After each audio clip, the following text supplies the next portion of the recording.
UCLA men's basketball's non-conference schedule is so easy, they better be undefeated and ranked in the top 5 or else. You are Locked On UCLA, your daily podcast on the UCLA Bruins. Part of the Locked On Podcast Network, your team every day. Welcome, everybody, to this edition of the Locked On UCLA podcast. I'm your host, Zach Anderson-Yoxsimer. Thanks for making this show your first listen each and every day. It's free wherever you get your podcast, and it's available on YouTube. Like, comment, subscribe, download. Thanks for your support. It's your team every day. Welcome back, everydayers. And hey, we're just diving into this special episode of Locked On UCLA. We're talking the non-conference schedule. It officially dropped. You might have seen pieces of it here and there. The Bruins have such an easy non-conference schedule. Like, it's boring. It's legitimately boring. There are a couple highlights, and UCLA, because of this, will get the overhyped machine. And now, because they've already been preseason top 15, top 10, top 5, some other teams across the country have scheduled much tougher, which means UCLA will be in the top 5. They will be in the top 5 by the time Big Ten conference play officially gets going in January. Other than those 2 games in the middle of the November, December, UCLA will be a top 5 team. They're already going to be a top 5 team, top 10 team, but they will legitimately be a team that runs the table and could be reminiscent of how that 22-23 team started, where they have a couple of tough games, and then after an early start, they just raced off with a bunch of wins, ran through the Pac-12 and won the Pac-12. That's what this team is hoping to do in Big Ten play with Donovan Dent. Let's go over the schedule. November 3rd, that Monday night, mark your calendars. The Bruins at home versus Eastern Washington. Later in the week on the Friday night, they take on Pepperdine. Pepperdine and the Waves. Easy home game. University of West Georgia a few days later on November 10th. All right, so 3 home games to start the year. At this point, a season ago, UCLA had already played New Mexico and suffered a loss on a Friday night game where all of us were watching the UCLA-Iowa game. All right, so that was frustrating. So very small chance, unless we're losing our minds, that they're not 3-0.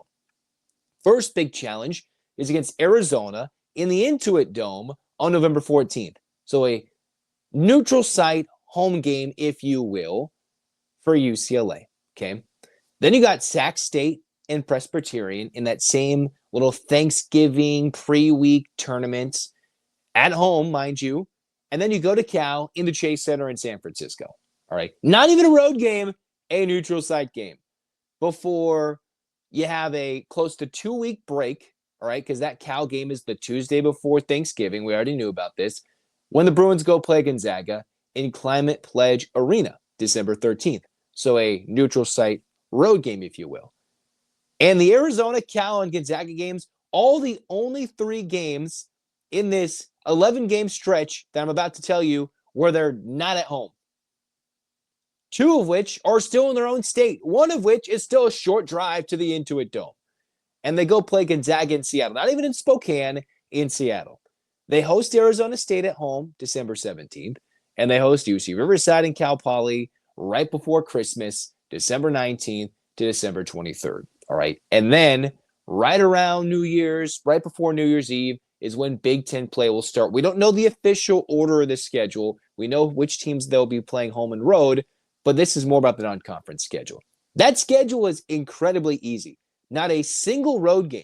Not a single road game in that stretch. The only road game UCLA will play is in between of the Cal Gonzaga games. Because from 11/25, November 25th, to December 13th, there are no games scheduled. That is the slot opens for the Big Ten games that they're going to release in September at some point.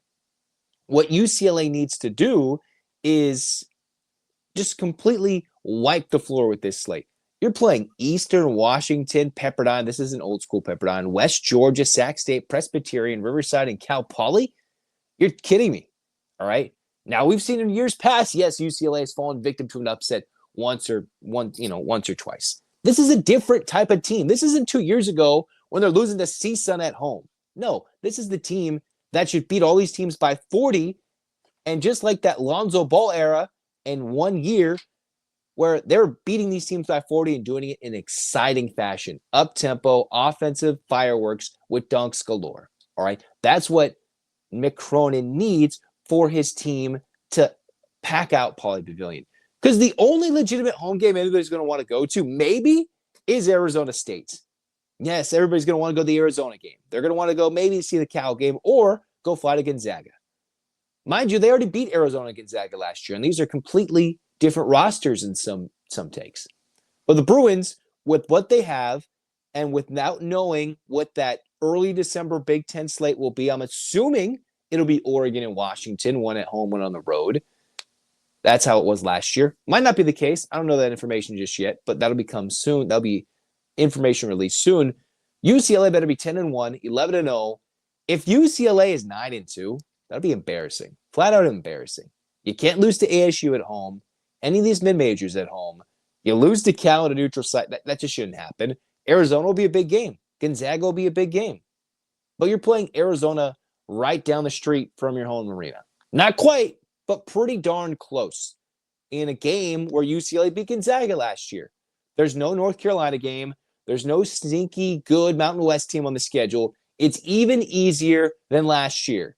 So the overhyped machine and the Bruins should get ripe for January, when the Big Ten teams with no tests prior to Big Ten play will be jumping at the chance to play a potentially undefeated UCLA team.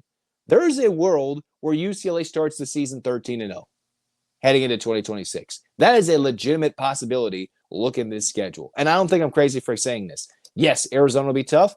Gonzaga will be tough. We'll see what Cal and Arizona State presents as challenges. But it's not absurd to say they'll be 13-0. And I'll be extremely excited. And I'm sad, and I've discussed this with Chris Johnson, which we will discuss on our Wednesday pod, the likes of this schedule. UCLA will have a couple of exhibitions. They have not released those yet.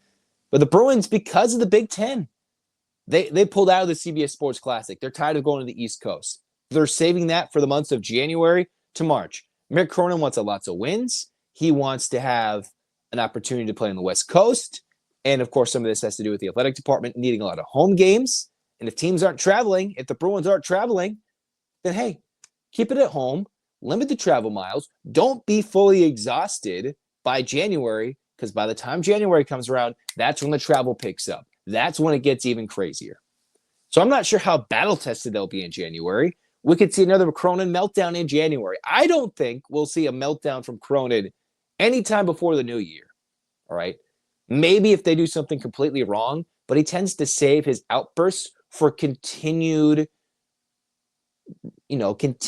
moments of just sheerly not playing well or lack of hustle in his mind, or when he berates his players, which separates the fan base, divides the fan base, divides everybody what they think about old school coaching, tough coaching. Or we're not going to see that in November because this schedule is so easy. Again, Eastern Washington, Pepperdine, West Georgia. 3 schools before the second week in November, you should start 3-0. Sac State, Presbyterian, Cal. At the worst, you're 6-1 by Thanksgiving, and I'd still be very mad. Gonzaga, ASU, Riverside, Pauley. Mind you, there's 2 Big Ten games that will fit in there. But at the moment, are you going to go watch any of those games? I wonder what's going to pack out Pauley Pavilion. Now, if they're at least 11-1 or something by the time that pre-Christmas game comes against Cal Poly at the end of the schedule, maybe they'll start bumping up the arena. But then everybody's gone. They've taken their finals. So I wonder if any of those, if that one Big Ten home game the Bruins are expected to get in between Thanksgiving and mid-December, if that's going to be enough to build a resume, build a fan base to come watch the game in Pauley Pavilion. Because otherwise, those will be very lowly attending games. Easy for the record. Not sure it will help their net, but easy for the Bruins to build up a gaudy win-loss record. Tell me what you think in the comments. Boring? Whatever. That's just the new age, kind of how college basketball is going. And with the Bruins being in the Big Ten, they're expecting a couple of losses there and a lot of travel. So they're refusing to go to Atlanta, go into New York, and play games across the country against North Carolina when they're going to have to do that against the Rutgers of the world. They won't do that this year, but that's what they have to do year in and year out. So they make up for it for an easy travel schedule in the beginning. You're just flipping how it used to be when the Bruins were in the Pac-10, in the Pac-12, and doing that earlier in the year when they're playing previous Pac-12 teams, future Pac-12 teams in Gonzaga. It's a weird time. Easy non-conference schedule, but the Bruins will be in the top 5 by the time January comes around. All right. That's how it goes. Guys, you've probably heard of Viagra or Cialis. Maybe you've even tried them. But if you're looking for something beyond the usual pill, it's time to meet Rugiet Ready. Rugiet Ready is a next-gen prescription treatment designed to amplify arousal in the brain and boost blood flow.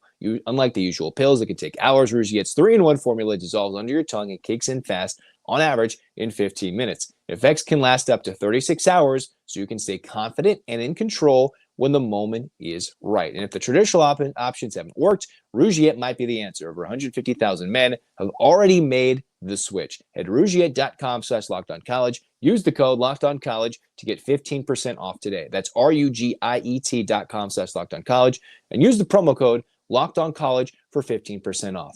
Individual results may vary with prescription treatment. Compounded drugs are permitted to be prescribed under federal law but are not FDA approved and do not undergo FDA safety, effectiveness, and manufacturing review. Please visit the Rugiet website for full safety information.